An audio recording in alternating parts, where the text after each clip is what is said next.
Vous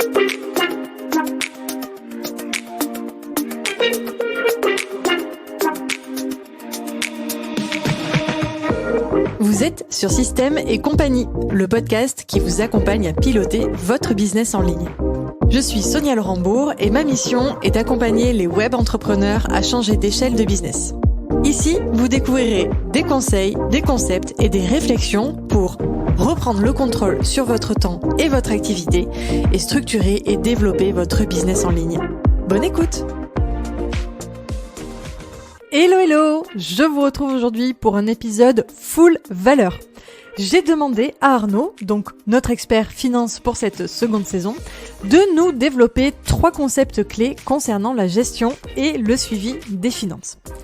Alors, accrochez bien vos ceintures et surtout prenez votre carnet de notes parce que après cet épisode, vous allez avoir les principales connaissances à avoir pour une bonne maîtrise de vos finances professionnelles, une bonne idée des aspects et des choses à améliorer dans votre système actuel ou ce que vous devez mettre en place si aujourd'hui il y a des choses qui n'existent pas encore.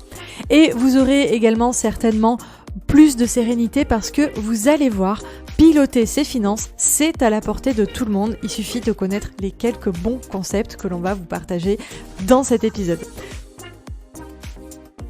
Hello Arnaud, comment vas-tu ? Salut Sonia, pleine forme et toi ? Écoute, super.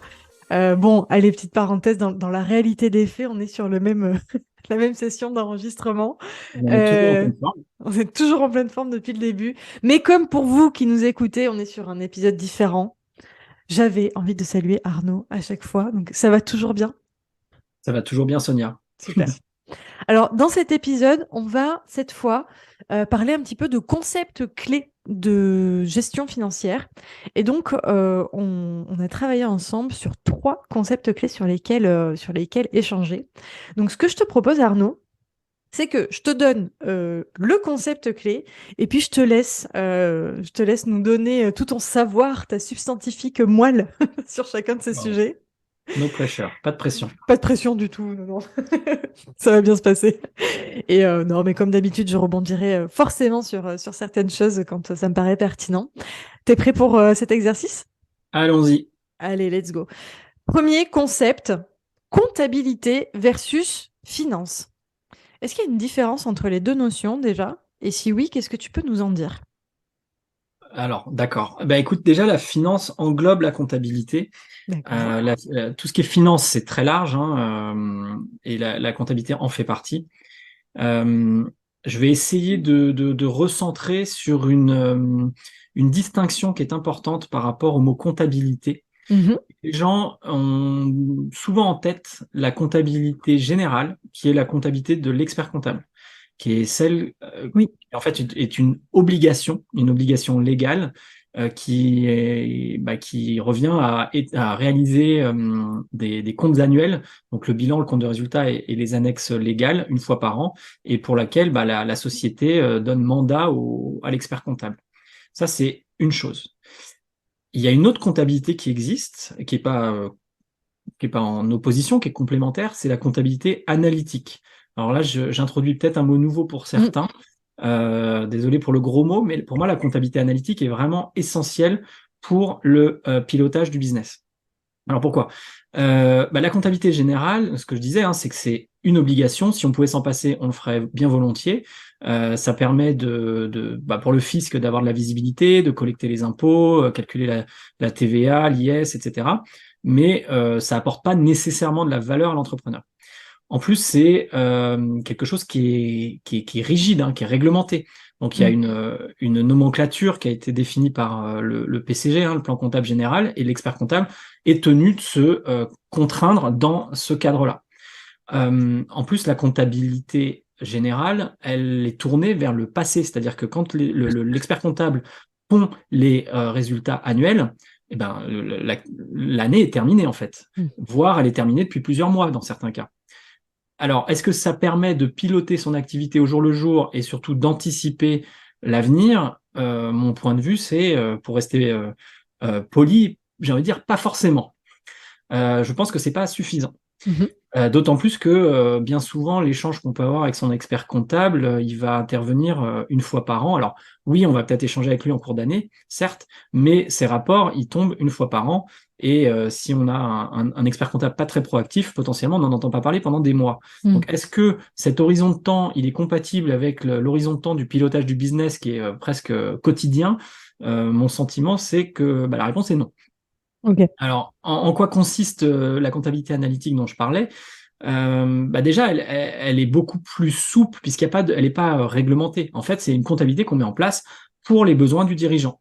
Donc, c'est une comptabilité de management, d'aide à la décision, pour pouvoir prendre des décisions éclairées sur la base des datas. La comptabilité analytique, elle a pour vocation de regarder le futur et non pas le passé. Moi, je me projette toujours vers le futur. Le comptable, il a tendance à regarder un peu dans le rétroviseur. Est-ce qu'on conduit sa voiture en regardant dans le rétroviseur? Oui, il faut regarder dans le rétroviseur, surtout quand on veut dépasser ou à d'autres occasions. Mais c'est pas en regardant perpétuellement dans le rétroviseur qu'on va avancer correctement avec son véhicule. Oui. Donc, le rétroviseur, c'est bien, c'est pas suffisant. Et puis, la comptabilité analytique, elle permet de piloter son business de manière quasiment quotidienne, en fait. Ou alors, une fréquence intéressante, c'est, voilà, on regarde ses chiffres une fois par semaine, peut-être un peu plus quand on est en lancement, et on voit ce qui se passe. Donc voilà, pour moi, important déjà de faire la distinction entre ces deux types de comptabilité. Donc voilà, j'espère que c'est un petit peu plus clair. Ah oui, c'est hyper clair. Excuse-moi, je me permets de rebondir sur ce côté. Tu sais, la compta regarde en fait le passé, enfin la compta classique regarde le passé versus la comptabilité analytique regarde plutôt vers le futur. Et alors, pour te dire, moi, tu vois, en tant que solopreneur, j'ai eu cette prise de conscience à un moment donné quand j'ai lu un bouquin peut-être que tu connais qui s'appelle Profit First Ah oui. et qui t'explique en fait ce concept un petit peu de comptabilité analytique, même s'il ne le dit pas avec ce terme-là, et qui donne son propre exemple où il a compris également lui-même ce jour-là.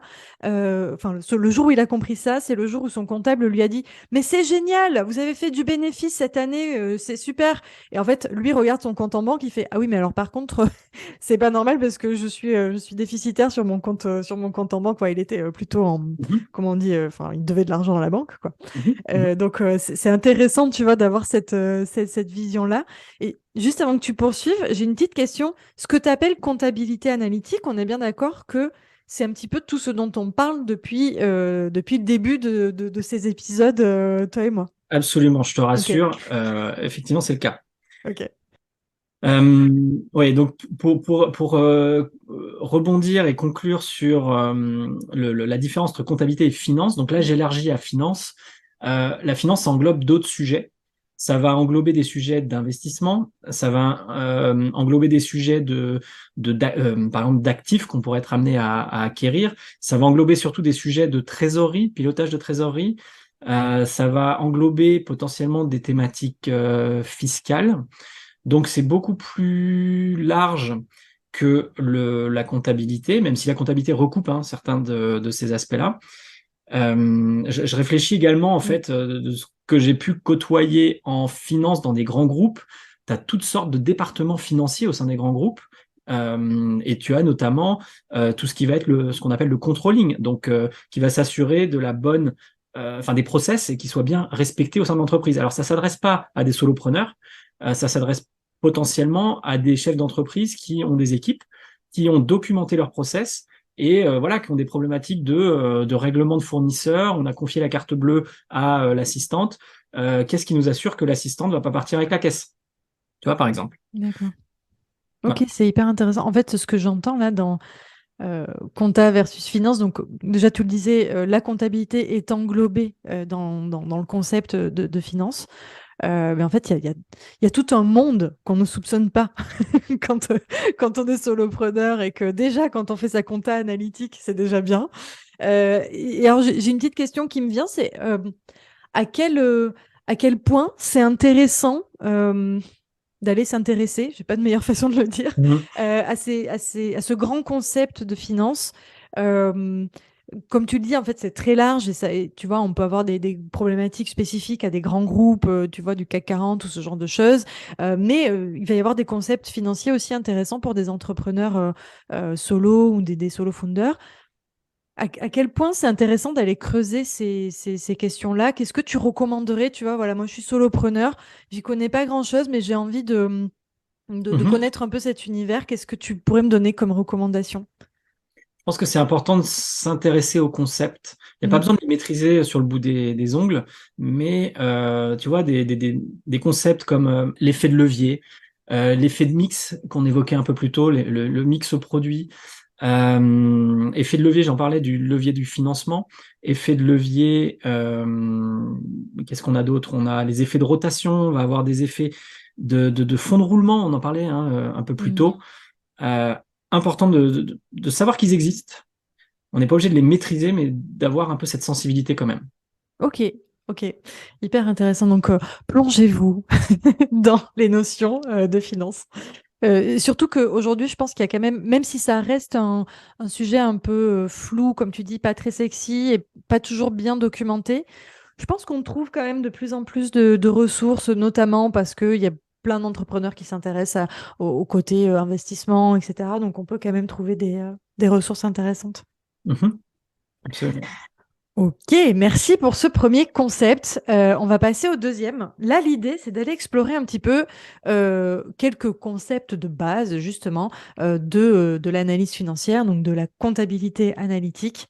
Tu vois, dans les exemples que je te donnais, l'idée, c'est est-ce qu'on peut parler peut-être de chiffre d'affaires, de marge, de renta, de trésorerie? Est-ce qu'on peut faire un point là-dessus pour éclairer les lanternes de nos auditeurs? Absolument, ok. Donc oui, les concepts clés de l'analyse financière. Donc le chiffre d'affaires, on l'a évoqué, hein, tu connais Oui. maintenant mon point de vue sur le chiffre Oui. d'affaires, l'importance de regarder le chiffre d'affaires, mais surtout de regarder également ses marges et sa rentabilité globale. Faire la distinction entre le chiffre d'affaires et les encaissements, c'est important parce qu'en fait, on annonce, tu vois, on fait un lancement, on dit tiens, j'ai fait 100 000 sur mon lancement. Ok, super. Sauf que 100 000, bah voilà, est-ce que tout a été facturé? Oui, a priori. Est-ce que tout a été encaissé? Bah pas forcément. Est-ce qu'on va avoir ce qu'on disait plus précédemment, des retours, c'est-à-dire il va falloir rembourser certains clients? Est-ce qu'il va y avoir des impayés? Donc ça, c'est des ratios qu'il va falloir monitorer. Quel est le taux de marge? Alors, je dirais le taux de marge brut dans un premier temps, qui va faire la distinction entre enfin, qui va faire le ratio entre la marge après coût variable. Alors, je m'explique. Il y a des dépenses qui sont directement proportionnelles au volume d'affaires. Je parlais précédemment des closers, je parlais des éventuelles commissions, soit pour des prestataires qui sont commissionnés sur la performance d'un événement. Euh, Ça, c'est variable, c'est-à-dire que plus on va vendre de chiffre d'affaires, plus on va décaisser et devoir rémunérer Oui. les prestataires. Mm. Donc, absolument essentiel de regarder la marge après ces coûts variables. Et ces coûts variables, en fait, ils sont indépendants de la structure de l'entreprise, tu vois, que le chef d'entreprise, il se forme ou qu'il se forme pas, qu'il ait des bureaux ou qu'il ait pas de bureau, on s'en fiche. Ce qu'on regarde dans un premier temps, c'est la marge brute, donc qui est directement liée aux produits vendus. Oui, Est-ce que je vends dans mon programme des séances de coaching? Si oui, combien il y en a? Et combien me coûte une heure de coaching par un de mes coachs? je vois. Tu Je vois? vois. Donc, généralement, dans l'infoprenariat, on a à ce niveau-là des marges qui sont assez élevées. Après, on va avoir un problème de taille critique, c'est qu'on a aussi des coûts fixes qui sont disproportionnés parce que on est en lancement d'activité et du coup, bah, les dépenses fixes, elles sont entre guillemets incompressibles. Et le seul moyen de les diluer, bah, c'est de faire de la croissance. Pour Oui, le coup, je reviens à la croissance et d'avoir des économies d'échelle. d'accord. Parce que ton comptable, il te coûte, peu importe, 1000 euros, 1500 euros l'année, peu importe. Ouais. Cette dépense, tu vas l'avoir quoi qu'il arrive. Donc, si ton chiffre d'affaires, il est faible, proportionnellement à ton chiffre d'affaires, ton comptable, il va te coûter cher. Par contre, que tu fasses 50 000, 100 000, 1 million d'euros, ton comptable, il va te coûter à peu près pareil. Alors, Oui. en Oui. fait, ils vont augmenter leurs tarifs parce qu'il y aura plus de volume à traiter, mais ça va rester dans une certaine Mm. fourchette. Oui, ça va pas être proportionnel. Le coût du comptable ne va pas être proportionnel en fait à ta croissance. Voilà. Oui, Et du coup, un élément, je dirais, qui est important pour le pilotage, c'est d'essayer de mettre en perspective la nature des dépenses en proportion du chiffre d'affaires. Et souvent, c'est assez parlant. Par exemple, un petit ratio rapide que tout le monde peut faire, c'est de se dire quel est le bénéfice net à la fin de l'année rapporté au chiffre d'affaires. Donc, le chiffre qui est tout en bas, là, sur le compte de résultat que le comptable a pondu, Oui. combien, si on le divise par le chiffre d'affaires, hors taxe, bien sûr, quel est le taux? Et ça donne déjà une indication. Ça va donner une indication d'ailleurs quand on va investir dans des ressources, parce que le ROI attendu doit être, comment dire, l'inverse de ce ratio.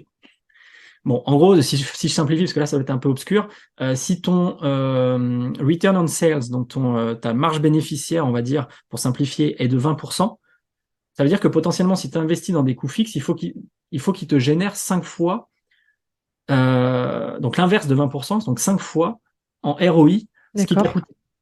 Si jamais ton ROI est inférieur à 5 fois, c'est que potentiellement, tu vas diluer ta marge bénéficiaire. Voilà, donc désolé, Ok. je suis devenu un peu technique, mais c'est le type de ratio. Donc pour revenir à des choses Ok. plus simples, prendre le coût de ces prestataires et de les rapporter au chiffre d'affaires. Prendre le coût de ces investissements marketing et de les rapporter au chiffre d'affaires. Et voir un peu la proportion. Ok. C'est souvent assez parlant. Oui, c'est intéressant cette notion de proportion. Et oui, t'es rentré un petit peu dans le côté un peu plus technique de ton métier, mais c'était aussi intéressant, tu vois, même si on comprend pas tout, Mhm. revenez en arrière et prenez des notes. Ouais, ouais. Non, c'est intéressant de voir que, tu vois, l'analyse, elle peut aussi être fine. Tu vois, on peut avoir une analyse un peu, entre guillemets, grossière, je mets des gros Macro. guillemets à ce mot, voilà, mais qui déjà en fait est intéressante et peut être suffisante à certains niveaux de business, mais c'est intéressant aussi de voir que on peut aussi avoir une analyse plus, comme tu dis, granulaire, on peut rentrer dans le détail et en fonction en fait de la stratégie, des besoins, de la vision, des objectifs qu'on va avoir. Les finances en fait et du coup ces concepts de marge, de rentabilité, de trésorerie, etc. nous permettent d'avoir en fait une analyse et donc ensuite après des actions qui sont c'est un peu de l'orfèvrerie Dirigé. quoi. Bah oui, et puis on va se conforter ou se faire peur. Et si on se fait peur, dans ce cas-là, il est temps de mettre en place des actions correctives. Exactement, ouais, ouais, tout à fait, tout à fait. Euh, C'est de la prise de petite conscience, hein. non mais c'est ça et en gros si je résume le tu vois concept les concepts en fait marge renta etc. Si on peut les résumer, alors chacune on peut rentrer en détail et faire une espèce de cours magistral technique comme on a pu le voir. Mais on peut aussi le résumer en mode, ce sont en fait des données qui nous permettent de prendre de l'information et de mettre en place des actions derrière, soit correctives, soit en pro-action de choses qu'on va pouvoir voir. Et donc du coup, Merci. Merci c'est d'avoir traduit mon jargon. avec plaisir. Du coup, l'idée, c'est que cette analyse financière, c'est celle qui nous permet de voir dans le futur, en fait, justement par rapport à l'analyse de tout ça, si je comprends bien. C'est ça. On va poser les rails, en fait, pour reprendre encore une métaphore de transport, et pour aller en direction de l'objectif qu'on s'est fixé. Et Ok. si jamais on sort de ces rails, l'objectif, c'est de l'identifier le plus tôt possible pour le corriger le plus tôt possible, de comprendre pourquoi on a déraillé, et si possible, revenir sur les rails.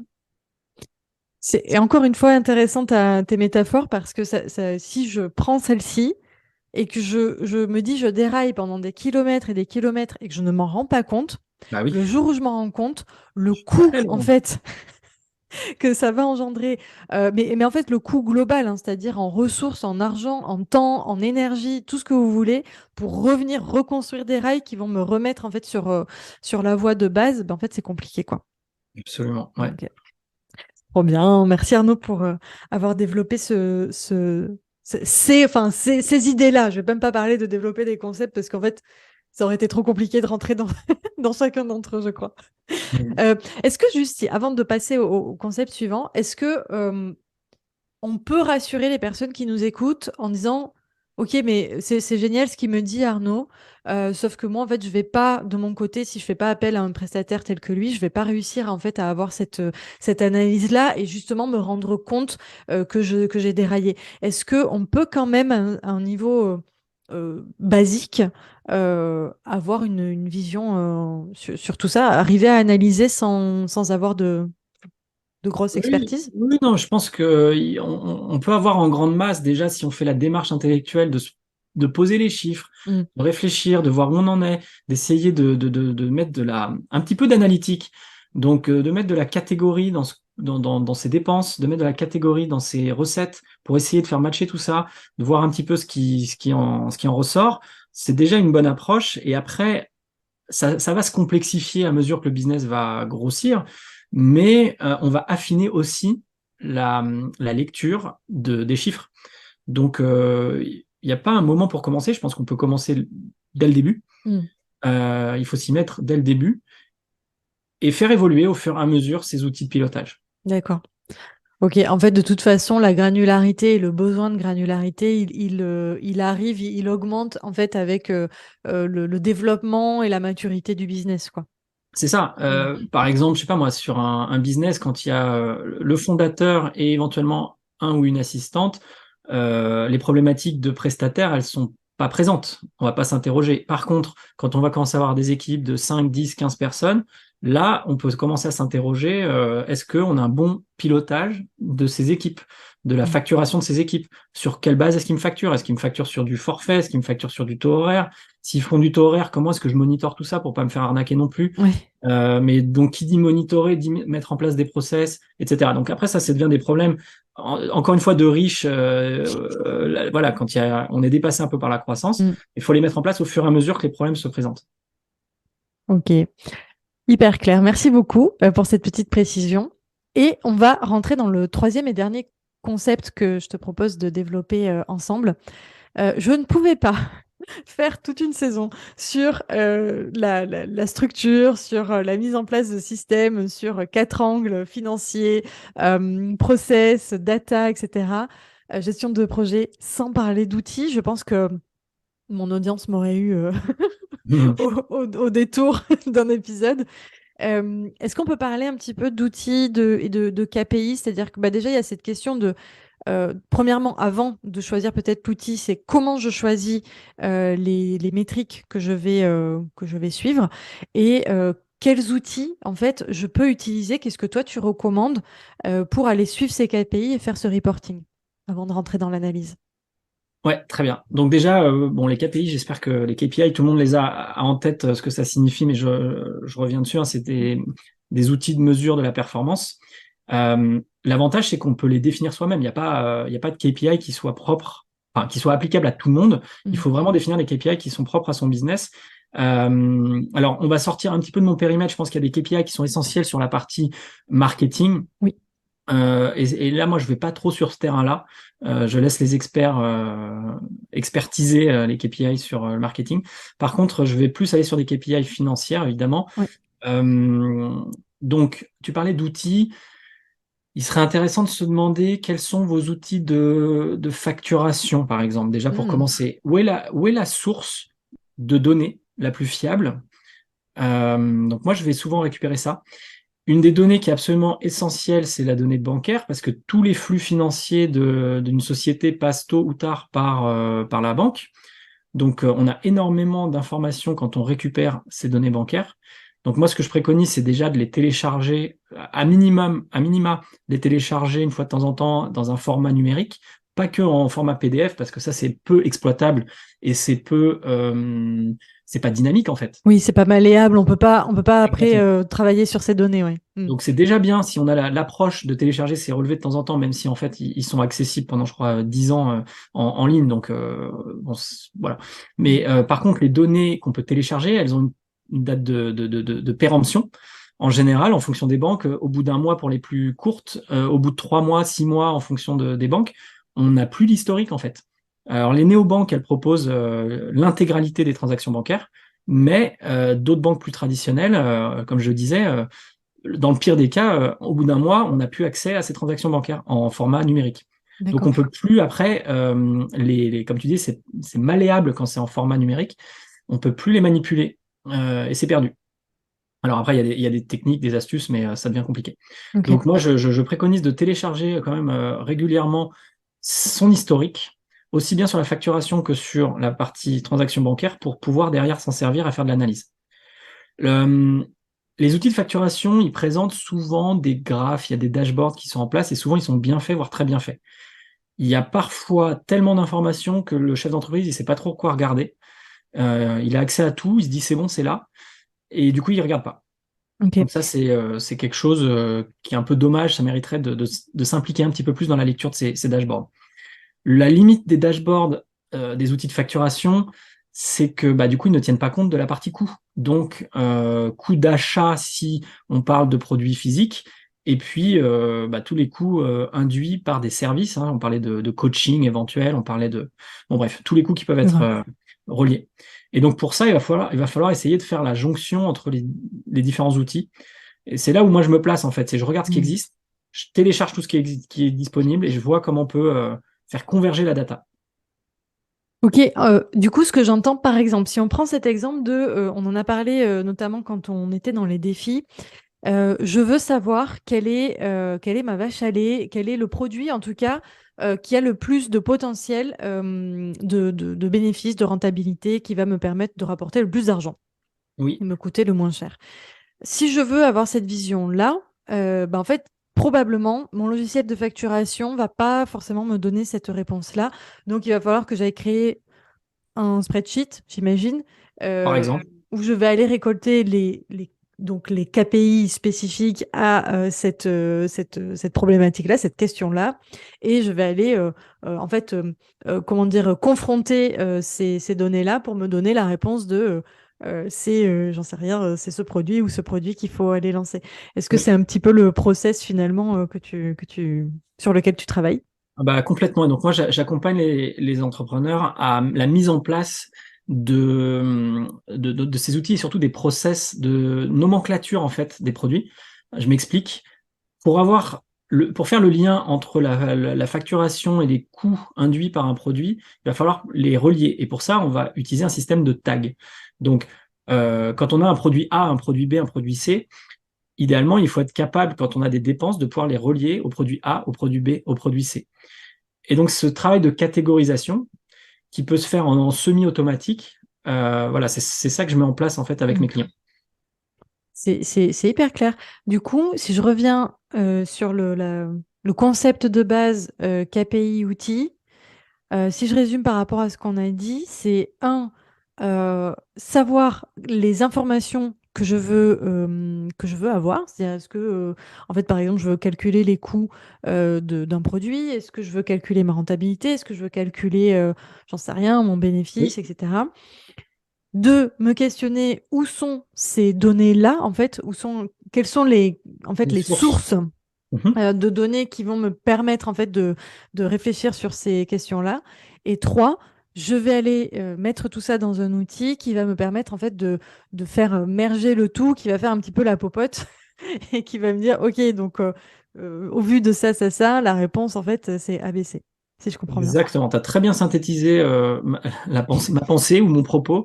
Et je rajouterais juste une chose, c'est qu'effectivement, il faut partir de l'output, donc le résultat final, qu'est-ce que on va vouloir monitorer, et revenir en arrière en se disant comment je vais alimenter mon dashboard, mon scoreboard, euh, et quelle va être la source qui va l'alimenter. Voilà, Ouais, je simplement. comprends. Quel va être l'input?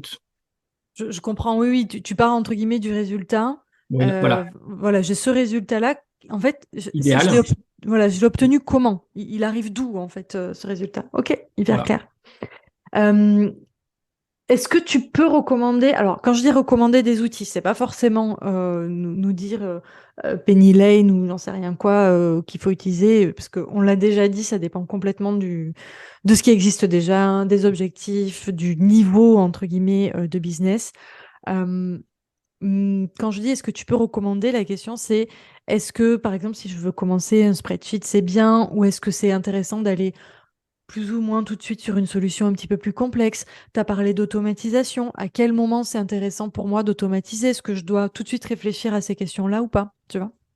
Ok. Alors, quand on est vraiment débutant, je pense que effectivement, un Excel, c'est le minimum, et pas forcément besoin d'aller beaucoup plus loin, d'engager des dépenses, mais par contre, ça va pas être valable très longtemps. Et Mhm. comme il existe des solutions, tu as cité Penny Lane, il y en a d'autres, il y en a Mm. beaucoup, qui proposent en fait des services de pré-comptabilité à des tarifs qui sont de l'ordre de quelques dizaines d'euros Ouais. par mois, hors taxe, c'est accessible en fait.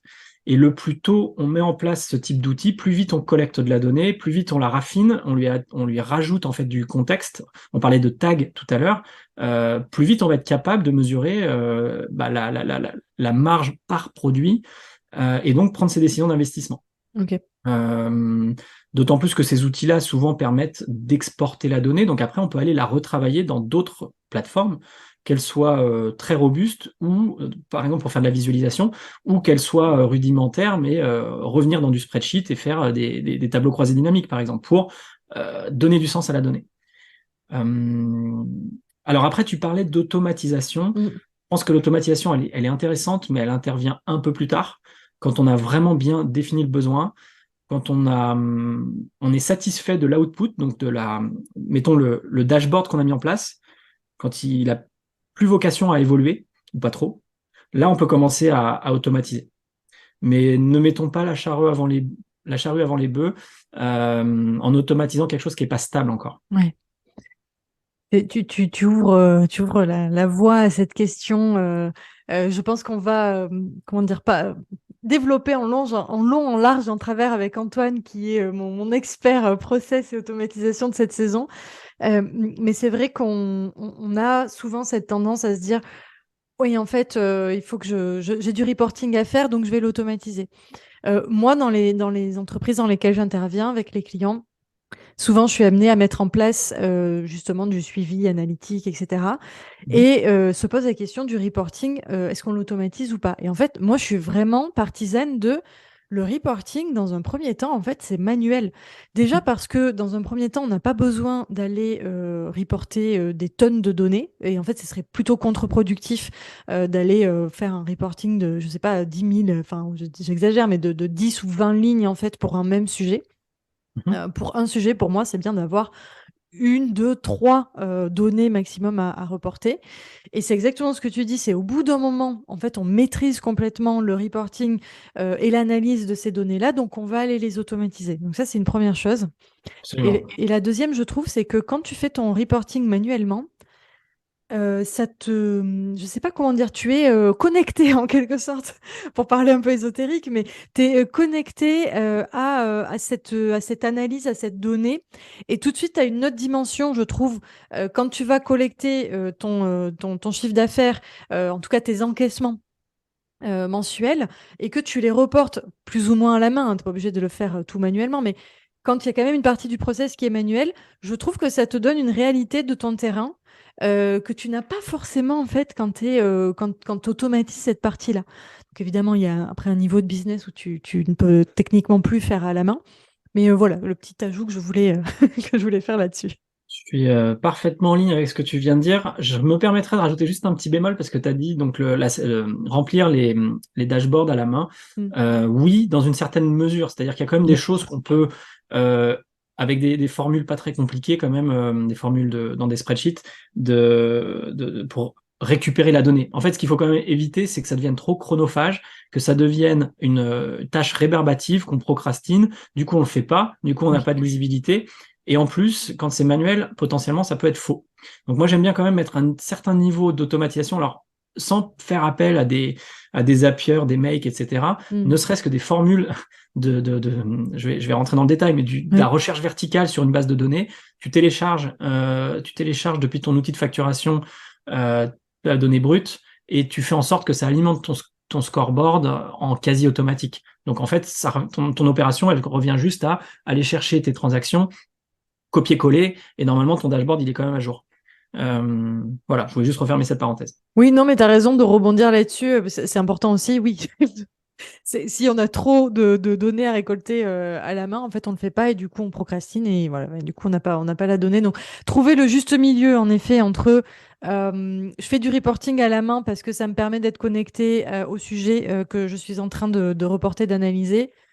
tout en gardant une certaine mesure, parce que c'est évident que si, je sais pas, tu as 50 données financières à rentrer toutes les semaines, bah tu vas pas le faire en fait. Voilà. Tu vas pas le C'est ça. faire, donc tu vas perdre en visibilité. Et si tu le Mm. fais, ça va avoir un coût. Il y a un coût d'opportunité, soit pour toi parce que tu le fais toi-même. Alors en tant que dirigeant, tu ne devrais pas être la personne Oui, qui le fait déjà. Soit c'est quelqu'un dans ton équipe et souvent ça incombe à l'assistant, l'assistante. Et cette personne, elle facture souvent à l'heure. Donc oui, tu peux assez vite te dire combien te coûte ton reporting. Et est-ce que tu as un retour sur investissement de ce reporting? complètement. Oui, alors c'est sûr que si tu le délègues, comment dire, si c'est toi qui as besoin de la vision analytique et que tu délègues la partie reporting, ce que je viens de dire, en fait, est complètement anéanti. C'est-à-dire qu'en fait, t'es plus connecté à ta donnée, donc autant l'automatiser, clairement. Ouais, et puis tout dépend de la taille du business. Ouais, Je pense, comme tu dis, en fait, au début, c'est important d'être connecté à ces chiffres. Mais à un moment, quand on est chef d'entreprise d'une grosse boîte, on peut plus le faire soi-même, en fait. Donc après, il faut avoir l'ownership du ouais, scoreboard et savoir le lire, par contre. complètement. Oui, c'est ça. Super. Eh bien, écoute, je pense qu'on a fait un joli tour de ce dernier concept. Est-ce que tu vois quelque chose à rajouter là-dessus? C'est bon pour moi. Trop bien. Eh bien, écoute, Arnaud, un immense merci d'avoir développé ces trois concepts avec moi. J'espère que ça aidera nos auditeurs à plonger encore un peu plus dans cette question de la gestion financière.